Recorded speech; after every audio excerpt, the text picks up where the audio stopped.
Everyone thinks because you're a zombie, you don't know good coffee. Well, they're wrong. There's only one brew that gets my seal of approval. Deadly Grounds coffee is my guilty pleasure. The aroma is so intoxicating. It brings all of my neighbors out of the woodwork. Deadly Grounds coffee. Coffee to die for and zombie approved. It's good to get a little deadly. Use the front door! Oh, they're so disgusting.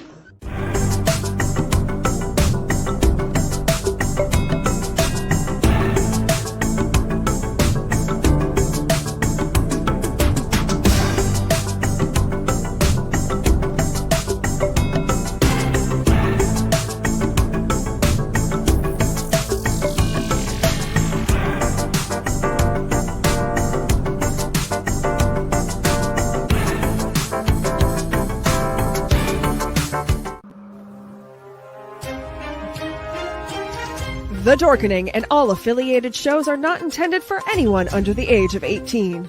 The following may contain discussions or scenes that have adult situations, graphic violence, nudity, strong sexual content, and graphic language. This show is intended for mature audiences only. Viewer discretion is advised.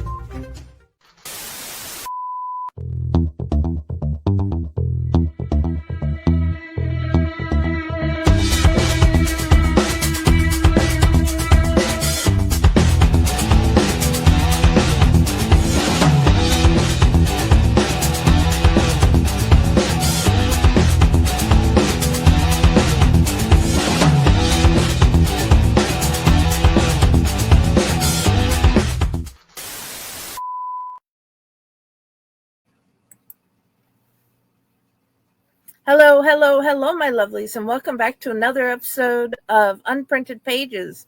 We are still in our Killing Stroke party videos, and today we get to meet David Cornford. He is a epic fantasy writer. He has 3 books out before he became part of the Fate Core team, and he wrote such a interesting story in the Fate Core anthology duet. Good morning. Well, good evening, sir. For me, it would be good morning. How are you doing? Good morning. Thanks for getting up so early. So, please tell us a little bit about yourself. So I am. I was born in Canada, born on Vancouver Island, and then when I was very small, mum and dad returned back to England. So raised in England, grew up there, and then in the year 2000, I moved from England to Australia. And so I've lived in Australia ever since. I've done a little bit of traveling. I had some work in India. I had some work in America. So I've done a little bit of living in different places, but I've really lived in Australia since 2000. Lived on the East Coast. Don't know Australia. Very big country, and it's very much a East Coast. Some stuff at the bottom, and then the West Coast. So my wife, who I met in Sydney on the East Coast, is from Perth on the West. And a couple of years ago, when the barriers in Australia for COVID came down, we moved from the East Coast to the West Coast. So now I'm living near Perth in Western Australia. That is epic. That is definitely one heck of a life. And I bet you got a million stories. But today we're going to center around your written ones, because those are the ones I want people to find and get most. Tell us about Bayargle. I am, however you pronounce his name, and his interesting powers of sucking the life force out of people. You're very close. So Bayargle is how I pronounce it. That's in my head, but I take no offense. I quite often will mispronounce my own characters' names. It's whatever sort of mood takes me, but Bayargle is how I pronounce it. In the anthology, it's actually he is a character from one of my books. So my latest novella, Blood and Wild Places, is set in the series that I'm currently writing, and he's the antagonist in that novella. In the novella, it's set a bit in the future from this short story. But what I'm finding as I'm writing is that I'm writing about something, but then I uncover and the characters tell me so much more about themselves, and I uncover all of this backstory. And that's what happened with this character. I had written him in a certain way, and I kind of went back to him and went, there's just so much depth and so much history to this character that makes him the way that he is in Blood and Wild Places, the novella. And I wanted to tell that story. And I didn't want to tell it in a novella form in my series because I just wanted it condensed to like a little snapshot of his life. And so this was the perfect opportunity to kind of focus in on what makes him the way that he is in the future.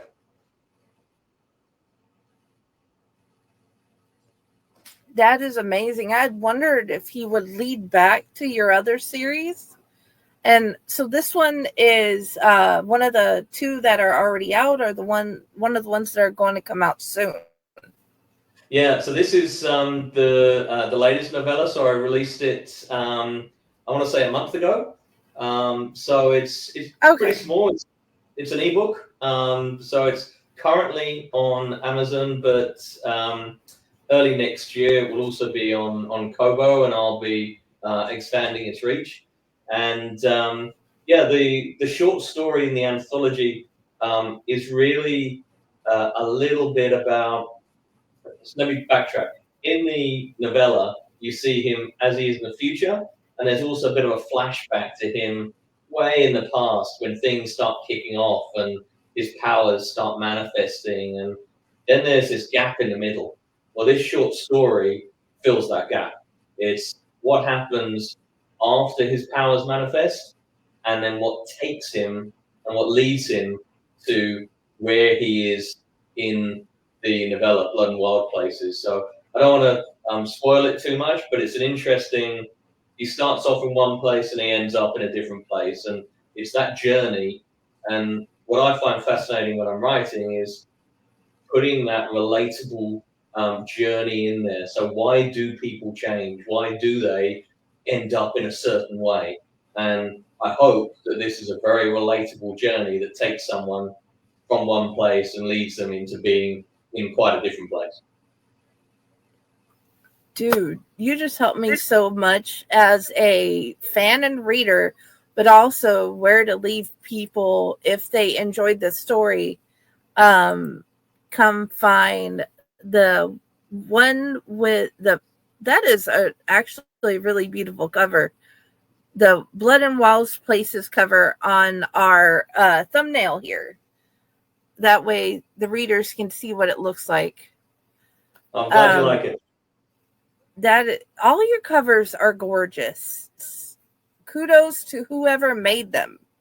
Well, I actually had one artist for the book one of my series, which I've got up on my wall here, and this is the books. So that was one artist, and there we go up here. It's a pretty epic fight scene with a dragon and something that is very much not a dragon. So that was one artist. That artist also did the book cover for my first novella, which is The Forge. And then Blood and Wild Places was done by a different artist. But it's always a challenge trying to find an artist where you've got a story and you've got characters in your head. And to you, they look a certain way and they act a certain way and they've got a certain thing about them. And then you go to someone who's never been in your head and has never read these characters, and you go, give me that. That's exactly what I want. So I'm really happy with the artists that I found. They've managed to take what was in my crazy mind and bring them to life. You are the second author that I've had on the show that has their book cover behind them, which is really cool and one of the coolest things I've ever seen. I hope to one day find an artist that can do that. Oh no, my wife did this for me. Not the art, but did the print for me. And I won't try and move my my camera, but I also have similar size on the other wall. The map from my first novel, which was done by another artist. So this is my little den where I get to close the world off and put some what I consider absolutely amazing rock music on, but my wife will disagree. And then I just get to create. My husband and I have been lucky in agreeing what music is really good for both of us. So at some point, yeah, definitely want to find out. Do you have a playlist that you wrote for these stories? Good question. I've got a couple of artists that I listen to regularly. They're my favorite artists, which are very much inspirations and almost muses for my writing. They just motivate me. So the first one is probably someone that no one will have heard of, but it's an English band called Magnum, like the gun Magnum and Magnum PI, who fairly old band. They're still playing, but they are just absolutely amazing. Very very emotive. It's rock music, but they do songs about war and loss and also heartbreak, and it's just fantastic. And I put a dedication in my first book to the band, and I sent them a copy of my first book, and I was very lucky to have the lead singer, whilst he was on tour in his tour bus, sent me a photo of him holding my book, which is going to be the next thing for the walls in here. That is epicness incarnate. Okay, how do we go from this story from the novella, and how does that lead into your other two books, story-wise? So it's an interesting journey. I wrote my first book, which is Chosen of the Dark Realm, which is the cover. So I wrote that. Took a couple of years. My first ever novel. I've written short stories, but writing a novel is quite a different beast. There's a lot of nuances, and you've got lots of threads that you've got to thread to. So it took a while. But whilst I was writing that, I just kept filling or backfilling it with all this lore.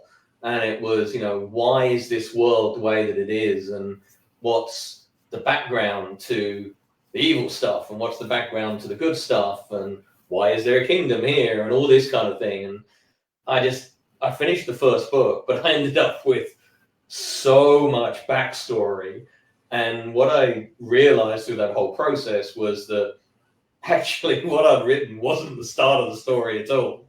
What I'd written is kind of like almost middle-ish, and there's all of this other stuff. And I was kind of at this point where, well, what do I do? Do I just keep that to myself, or maybe do social posts or something? But it really needs to be heard, because it really deepens the world and the characters that I'm writing. So the first book is book one of the series, and the series is called The Great Plan. And of course, whilst I was writing that, it was like, well, why is there a great plan? So the two novellas are set before it. So they're really starting to set the scene of what will eventually be Chosen of the Dark Realm. What I'm currently writing is, again, a book that's before it. So it's not your traditional way of writing, but I'm actually writing I'm writing the prequel to this one. So what you're going to end up with is the novellas, which can be read as standalones. They're standalone stories. but they will directly lead into this prequel that I'm writing, and then this prequel finishes, and then Chosen of the Dark Realm picks it back up again and carries on. So not a traditional way of writing, but No. what's quite interesting is that any of them could be read as standalone novels. Like, you'll get a lot more if you read them all together, because it's like, wow, this is where the characters have come from. But you can read them separately. So that's the journey that it's all on at the moment. Okay. Is there a preferred reading order of the first two novellas? No, the two novellas pretty much happen at the same time. They're different characters, different settings. So they're different stories. They don't relate to one another at all. When I finish the prequel, then you'll see both those threads come in, and they will be in the prequel, and then you'll see those also come through into Chosen. But the novellas can be read either or. It doesn't matter which order you read them. Okay. That is good, because I've started with The Forge. Well, I hope you like it. It's a short one, but hopefully it gives you a taste. Oh, yeah. My whole entire plan is by the end of the month to have all of them together and figured out what's actually going on. Because I figured this guy has got to lead into somewhere in this world, because most authors, myself included, all the stories lead into something that I've published. And I'm still building that world, and I found out, hey, there's more stuff than I could ever expect. And then one character leads to another character, leads to their backstory, and somehow I've ended up writing one of the people's on the team backstory, and I'm like, I didn't even know how you would lead into this other character's world. So yeah, it's epic. Your brain's working great. And okay, give me 2 seconds. My husband's leaving for work. I just wanted to tell him have a good day before he left. So yes, this is actually my morning, dear viewers, and I am still grateful I get to see this man. So yeah, my question is, do you have a character in your story that you would like to sit down and have like a meal with, and a cup of coffee, and or both?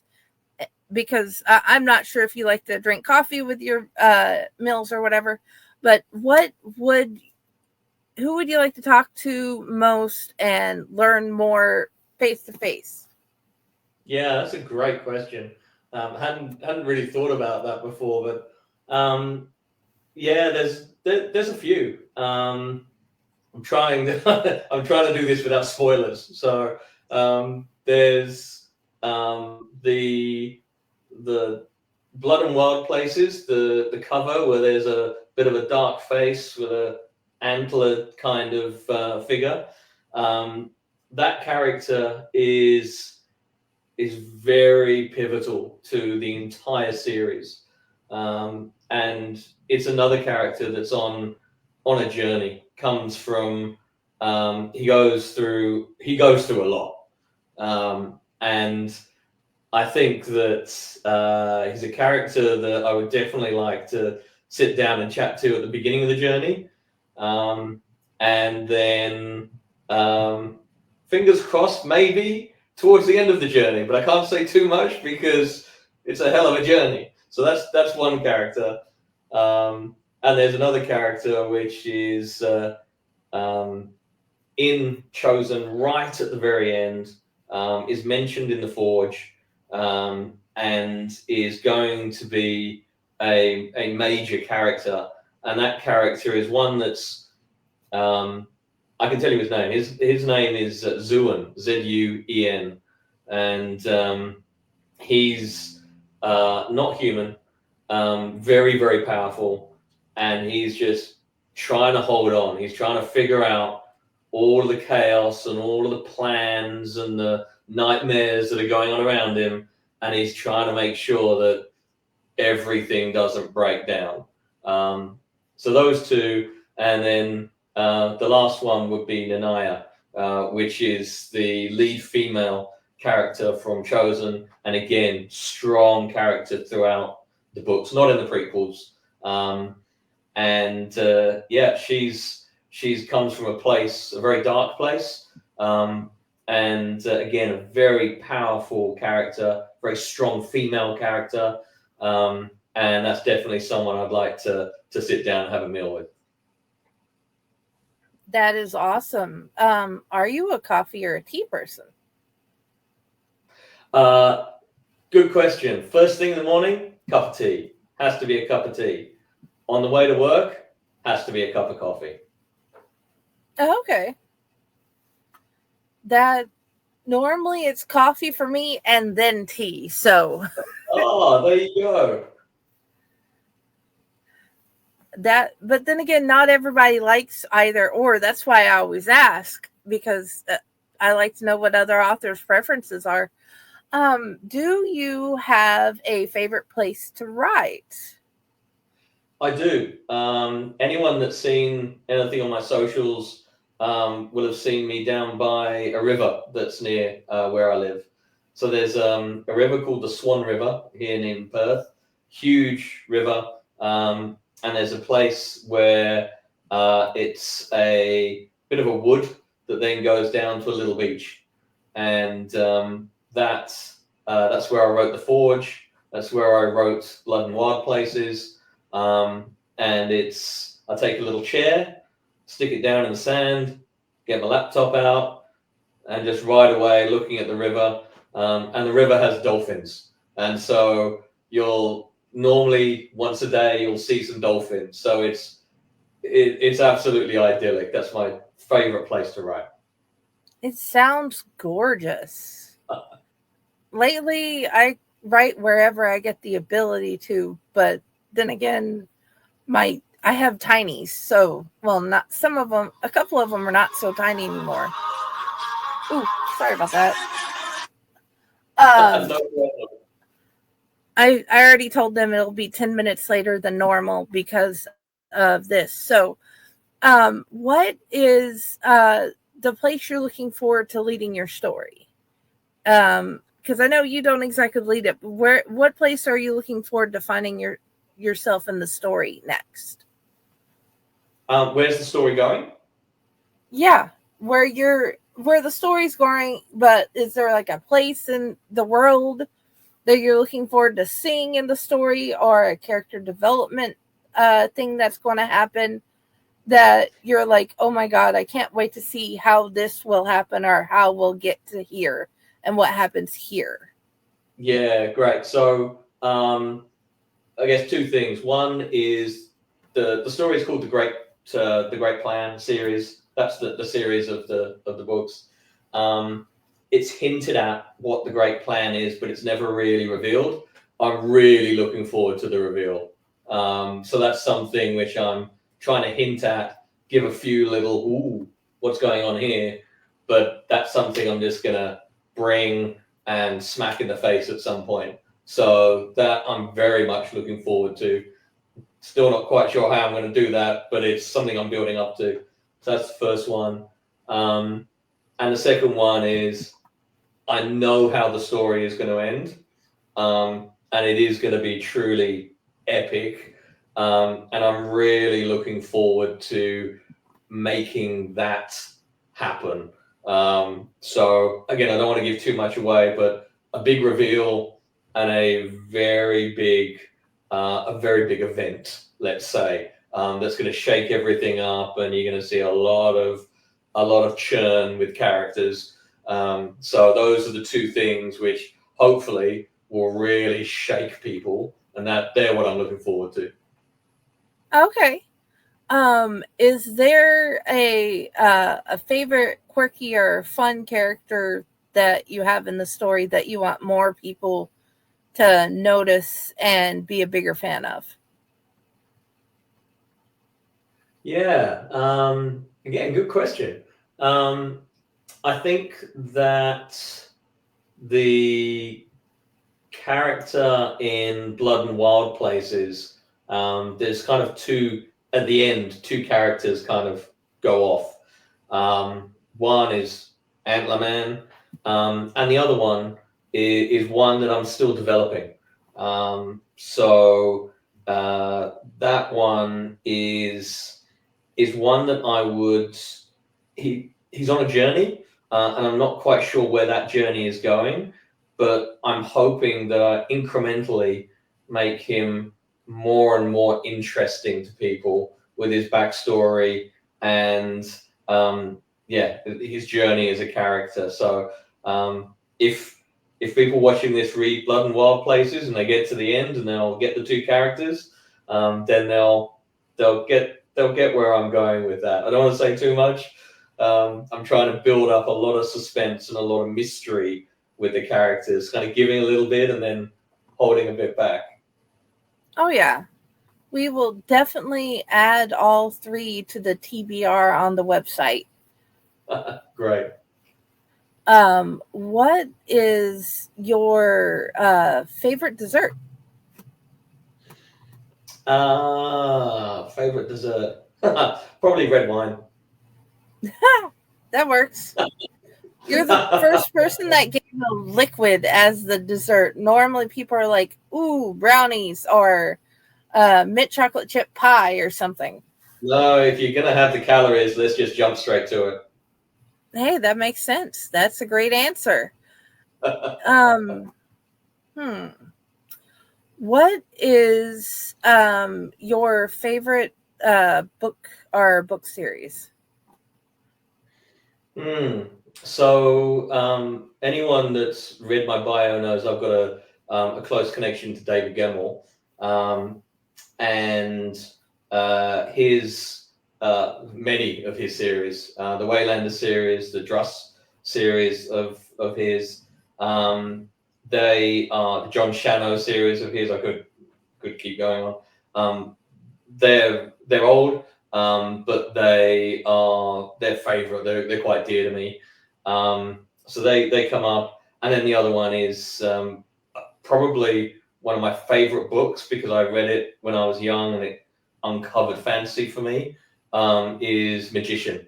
So that's a big one for me. I've got a big trade paperback revised version in there. And that comes out every so often. It's falling apart, but that's another favorite for me.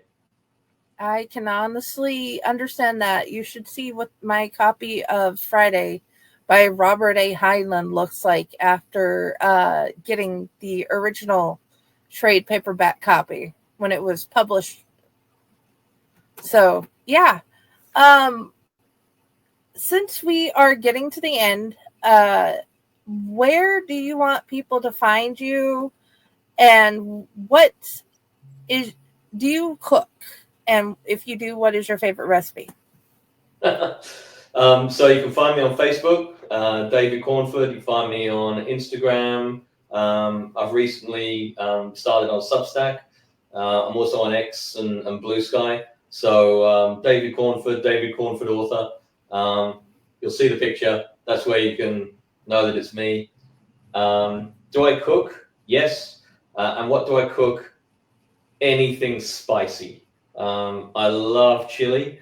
The hotter the better. So Mexican food, Indian food. Probably I cook more Mexican food. And my wife cooks more Indian food, but anything with chili. Alrighty, that is awesomeness. And in the wherever links go, you will find a link to his website with his bio. And please follow that. You'll find some really cool things, and it'll lead you to different places. That's how I ended up on his Substack. How I found him is in our Discord. And we have a call for submissions out for reimagined fairy tales. So if you'd like to join us at Fake Horror and write with us, because we're welcome to anybody who has an amazing story. and we want to write with you. So if I'm at all the places, Owl Light, Faycore, just look for the fairy or the owl. And I'm also pretending to be a whole bunch of other authors, so you might find me there talking to you. So please, I have 2 poems, An Imminent Bloodbath. He has his story, and it is so early. Like, what was the name of your story? I cannot remember it for the life of me. Drops of Blood. Drops of Blood in Buried Secrets. You will find a teaser, and I'm going to find that video or find out if I put up that video yet. And please go read his stories, his short story in our anthology, which will lead you straight into his other stories. And you want to check those out because this is a beautiful world. Have an amazing evening, and I hope your weekend goes well, everybody. Bye.